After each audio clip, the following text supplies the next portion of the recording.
environnement, cadre de vie, de l'hygiène publique et de l'assainissement. D'accord.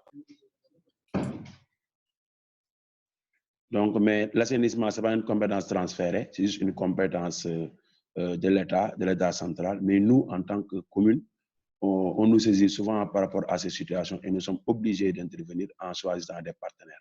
On a été appuyé par CRES, si vous le connaissez, le consortium Vivre avec l'eau, qui sont des Anglais qui vivent en Angleterre, qui nous avait soutenu d'un projet de 212 millions pour 1 km 521 linéaires, qui nous a réglé beaucoup de problèmes des points bas dans la commune, à moins de 7 jusqu'à 8 points bas, qui a été vraiment évacué.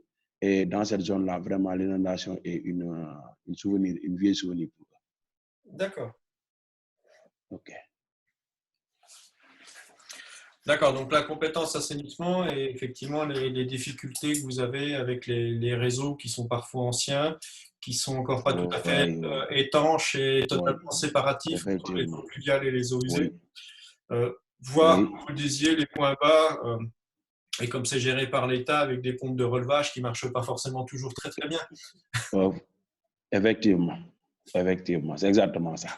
Mais toi, là, tu as été au Sénégal, bien on vous a expliqué ce qui se passe dans ce pays. Tu comprends vite, hein, Emmanuel? Bah, j'ai pas trop de mérite puisque j'ai passé une demi-journée avec les élus de Pikine qui m'ont expliqué leurs problématiques justement. Ok, tu as raison. Mais c'est le même problème à Pikine, avec Amadou Diarra. Voilà, c'est ça, tout à fait. Oui, c'est le même problème. Je les connais. Oui, c'est le même problème. C'est des points bas, c'est des zones. Une école qui est inondée tous les ans ou 2 fois par an. Voilà, et des réseaux qui éclatent en permanence, de part aussi des chaussées qui sont pas forcément bien dimensionnées pour les poids lourds. Effectivement, il y a aussi le problème de l'insalubrité par rapport aux grandes artères de la commune, par exemple dans les écoles, où il y a une zone aussi qu'on appelle Dar Rahman, où Aïcha habite, il y a des zones vraiment abandonnées, donc qu'on voudrait récupérer, mais en ce moment, nous voulons former la population dans la gestion des déchets. Que chaque ménage ait une poubelle et que vraiment on gère les déchets à partir de ces maisons. Dans ce cas, on va organiser à chaque maison une poubelle. Et organiser avec l'ICG, qui est une démembrement de l'État, organiser comment on trie les déchets et comment faire disparaître les déchets dans cette zone. Pour lutter contre l'insalubrité dans la commune, qui est vraiment un problème de santé publique, surtout aussi qui expose souvent aux enfants vulnérables qui sont souvent dans la rue. Donc ça, c'est vraiment une demande de la population et même de la mairie. Comme l'a dit mon professeur Aludia, le chef de cabinet du maire, nous avons une population extrêmement pauvre, extrêmement pauvre. Donc c'est important sur le domaine de la santé publique de faire des avancées par rapport à ce qui peut le causer. Par exemple, pendant les inondations, il y a de l'eau stagnante, mais aussi il y a des dépôts d'ordures qui produisent des moustiques, et les moustiques, c'est sur le paludisme, et quand il y a le paludisme, il y a la maladie, et s'il n'y a pas de moyens, c'est une catastrophe. Tout à fait. J'ai été malheureusement victime des moustiques lors de ma dernière venue. Heureusement. J'ai attrapé le palu et ça m'a un peu mis à chaise parce que j'ai pas bien fait attention. Alors, sur ces problématiques de déchets, que ce soit l'association ou que ce soit, je dirais, Innovation Consulting, ça, c'est peut-être des axes sur lesquels on peut vous accompagner sur la gestion des déchets. Mon associé, M. Blanchet, qui est dans l'association, vient de sortir un livre net, voilà, justement, alors, plutôt en direction des entreprises sur la gestion des déchets d'entreprise, mais pourquoi pas sortir un guide de gestion des déchets pour les particuliers, pour les sensibiliser, peut-être mener des actions de formation aussi à vos encadrants ou à vos techniciens qui puissent après essayer sur le terrain en ayant un peu plus d'outils. Donc ça peut être une chose. Deuxième, donc ça peut être un premier élément. Et puis après, le tri des déchets, c'est bien, mais il va falloir recycler tout ça. Recyclage. Si on demande aux gens de trier, il faut aussi pouvoir leur justifier de la pertinence du tri. Ça, c'est un deuxième axe. Alors sur tout ce qui est D3E, déchets électroniques, etc., familiaux, ça je peux peut-être vous accompagner, vous aider aussi, puisque j'ai mon partenaire français quand je gérais mon usine qui vient de s'implanter au Sénégal. Oui. Voilà, donc ça c'est des développements à travers des groupements d'intérêt économique de femmes sur lesquels ça permet de monter un peu des business et d'avoir un Oui. peu d'activité tout en faisant du développement durable. Et puis après, Mhm. on a un de nos partenaires qui est au Congo, qui est un prêtre et qui vient de mettre en Ok. place justement tout un service, toute une formation à la gestion des déchets, puisqu'ils ont à peu près les mêmes Ok. problématiques que vous. Et entre autres, ils Ok. avaient beaucoup de déchets verts, on va Ok. dire, ou Ok. biodégradables. Ok. Voilà. Et Ok. puis, Ok. hier, on était avec Aïcha, avec un partenaire potentiel qui vient de développer des petits systèmes de gazification des déchets verts, qui est un Sénégalais. Ok. Gasification, c'est-à-dire? Alors, c'est-à-dire qu'à un moment, avec le déchet vert, vous faites du biogaz. Ce biogaz peut Oui. servir soit pour alimenter des VMC pour faire du froid, ou Ok. éventuellement s'en servir pour cuisiner. Je n'ai pas encore tous les détails de son système, mais vous voyez, ça peut Ok. être des éléments d'accompagnement en termes de stratégie sur lesquels on vous oriente Bien sûr. à travers consulting pour pas simplement, Mhm. je dirais, voilà, parce que faire du tri, c'est bien, mais derrière, qu'est-ce qu'on fait du tri? Il ne faut pas oublier les éléments, effectivement, in fine de toute la chaîne. Et ça fait Très important. des Très stratégies important. moi, Très important. Il faut, que j'ai quand on déclinées ne à respecte pas la chaîne, ça va poser des problèmes. Voilà, tout à fait. Quand on ne respecte pas la chaîne, ça va poser des problèmes. Et puis, ça demande une formation dans les ménages, parce que c'est les ménages qui sont les principales, ils sont exposés déjà, mais ils ne maîtrisent même pas ce qu'ils doivent faire. Ben ça, Donc, je pense que ça ça, c'est veut dire que peut-être qu'on peut regarder peut-être pour fin d'année un projet européen, un projet français OK. de OK. partenariat pour former des OK. équipes de, de, de, de jeunes qui vont justement Mhm. dans les ménages former les ménages. Effectivement. Et ça pendant Voilà. rien 6 mois, 1 an, parce que ça ne se fait pas comme ça du jour au lendemain. Donc typiquement, vous voyez, Effectivement. c'est des choses, si la collectivité adhère à l'association, hein, puisque l'association, Mhm. on a fait le choix de dire qu'il y a à la fois des acteurs publics et privés qui peuvent adhérer et des particuliers. OK. Et ça va nous Mhm. permettre, nous, de décliner les actions sur les collectivités adhérentes et de justifier Oui. des fonds qu'on va chercher pour ces dernières. Voilà. Par exemple, Effectivement. une Voilà. collectivité, on a fixé l'adhésion à 30, je sais plus, 30 ou 50 000 francs CFA, donc on l'a fait très faible Mhm. par rapport au pouvoir d'achat Oui, oui. sénégalais, pour un coût à OK. 300 euros en France, par exemple. Oui, donc on est resté très, très bas. Effectivement. L'idée, c'est de Mhm. matérialiser quand même avec les partenaires qu'on a, je dirais un engagement Mhm. de travail en commun de leur côté, quoi.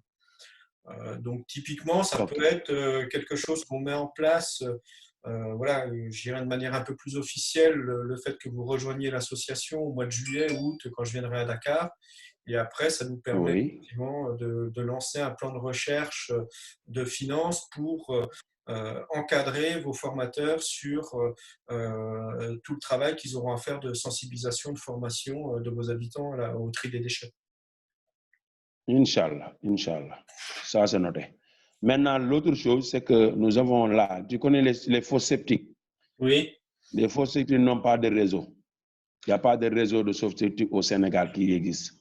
On avait essayé une échantillonnage dans une cité. Ça continue, mais jusqu'à présent, ça pose des problèmes. Maintenant, il y a des zones où il y a la nappe phréatique qui est un peu élevée. Ils ne parviennent pas à gérer leurs fosses septiques. Et puis, il y a des zones où on ne peut pas y avoir des voitures qui peuvent leur faire extraire leurs fosses septiques. Maintenant, ce que nous voudrions, si on peut avoir, on peut nous doter une camion hydrocureur, une ou deux, ça dépend, qui vont nous aider à soulager ces problèmes. Parce que ça coûte cher pour ça.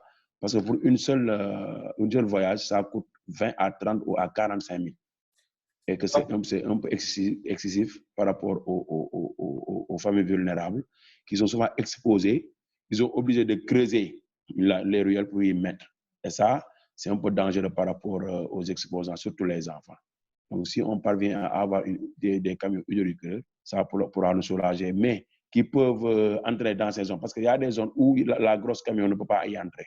C'est des zones étroites qui ne sont pas accessibles. Donc, sur ce sens, il y a des voitures uniquement pour ces zones. Donc, ouais, ça aussi, c'est une demande.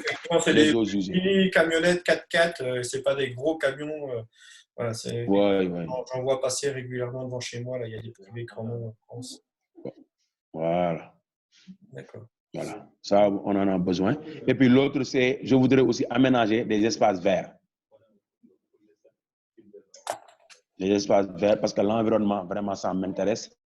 Je voudrais que Wakinan soit la vitrine de la commune sur l'environnement et sur les espaces verts. J'ai aménagé 2 à 3 espaces, donc financés par des partenaires. Donc, j'ai reboisé, j'ai mis des bancs publics, j'ai mis du solaire. Il y a des gestionnaires qui entretiennent souvent le site. Maintenant, je veux vraiment y multiplier beaucoup dans la commune, mais surtout valoriser toutes les maisons à y planter chaque maison une arbre, chaque maison. Un programme, chaque maison une arbre, parrainé par un enfant ou par quelqu'un qui connaît l'environnement. Et puis, on pourra le fermer et l'expliquer comment il va gérer cet arbre jusqu'à ce que toute la commune ait un environnement vert. En tout cas, c'est mon souhait et c'est un programme qui m'intéresse à ce sens. Alors, c'est vrai que le développement, effectivement, du canopé va permettre aussi de refroidir un peu vos rues et refroidir un peu les appartements qui sont pas hyper isolés et gérés thermiquement. Donc, c'est effectivement une bonne action. Alors, typiquement, ça fait partie des stratégies que je mène, moi, avec Consulting, de définition à l'échelle d'une collectivité de ce type de démarche. Voilà, donc ça, c'est des missions de conseil qu'on pourrait vendre à la collectivité. Et après, une fois qu'on a vendu ça, on regarde éventuellement, on couple avec Novation Solidarité pour voir encore une fois quels sont les fonds éventuellement sociaux et environnementaux qu'on peut avoir pour mettre en œuvre l'action sur le territoire. OK. En tout cas, tout ça, c'est une demande de la commune et que je voudrais vraiment notre partenariat. Je sais pas, je pense que vous avez quelques axes qui sont un peu conformes à ce que nous faisons, mais je pense que dans le domaine du partenariat, on pourra tout développer. Et puis, vous aurez la chance peut-être de rencontrer avec le maire si vous êtes ici une fois au Sénégal après cette situation. Donc, on fera tout pour accompagner vos représentants, à l'occurrence Aïcha, qui est dans la commune, qui est notre sœur, que je connais depuis longtemps et je la connais sur le développement. C'est une femme très brave. Elle est trop engagée. Nous, on va la soutenir à travers ce projet et elle sera votre répondant entre nous, elle et vous. Pas de souci. Moi, j'ai toute confiance à Aïcha pour développer effectivement les 2 structures et puis accompagner nos partenaires dès lors où la ligne directive a été fixée. Donc, il n'y a pas de problème. Moi, j'ai Aïcha quasiment tous les jours au téléphone, donc le lien se fait. L'avantage, c'est qu'on n'a pas besoin forcément d'être au Sénégal. Que ça soit... Il est 13h là. Je dois aller bosser. Ok. Donc, voilà, les choses, je dirais, vont se mettre en place tranquillement. On reparle de tout ça. Moi, j'ai bien noté les 3 points de développement qui sont les vôtres. Et puis, préparer pour vendredi, je dirais, Inch'Allah, je vais tout préparer pour le chef de cabinet. Voilà, je vais le préparer, je vais tout lui donner. Il va vous développer ça dans votre panel. Voilà, et vous avez de toute manière mes coordonnées, donc vous n'hésitez pas. Vous avez Aïcha pour faire le relais s'il y a besoin. Si. Mais là, je crois qu'il va falloir qu'on coupe parce qu'elle doit aller travailler un petit peu. Oui, c'est important. Merci encore, Emmanuel. Merci à vous. À bientôt. Et à suivre. À suivre. À suivre. OK.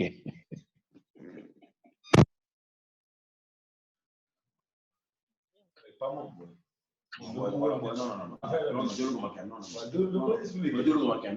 se reparle un petit peu plus tard.